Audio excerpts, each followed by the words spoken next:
Mga B, ngayon, pangalawang araw na ng paggawa nila dito sa toilet namin. So, ipapakita ko sa inyo kung ano ng itsura nung ginawa nila nung first day. So, ito.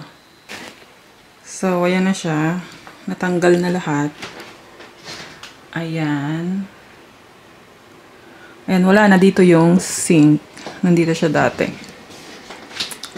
Yan, nandyan siya dati. Yan, kita nyo naman yung mga plumbing niya. Ayan, guys. So, tinanggal na siya lahat.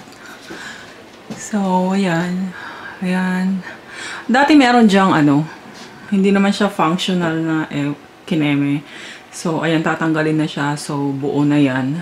Magiging flat na dyan sa bandar yan. And then, eto dati yung sa tub. Ayan, so tinanggal na rin siya. So wala na kayong makakita. Ipapakita ko sa inyo yung picture ng nung bago siya tanggalin. I-add ko dito sa clip na to.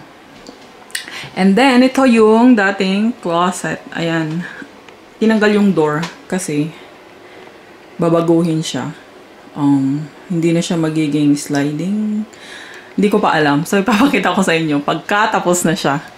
So, ayan. And then, dyan dati yung toilet natin. Ayan, yan. Dyan. Dyan siya dati. Tapos, eto yung shower dati. Yan. Wala na din. Tinanggal na din siya. Ayan. So, ito yung sinasabi ko na tumutulo dun sa baba. Ayan pala, oh. Ano na siya? Ayan, yan. Sira na pala siya. Kasi may nakita akong watermark doon sa ceiling sa baba. Ayan. So, sira na pala siya. Tapos ito yung sa chimney. Doon sa baba. Ayan siya. Ayan. Maganda sana kung wala na yan para diretso. Kaso, hindi pwede. Nandyan na yan eh. Tapos ito yung water line natin. Yan. Yun lang, guys. So, ayan.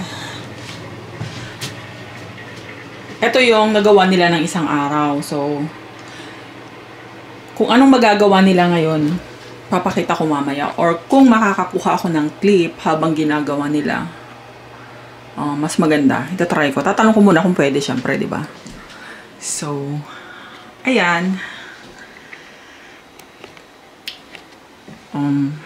Add ko na lang yung clip mamaya.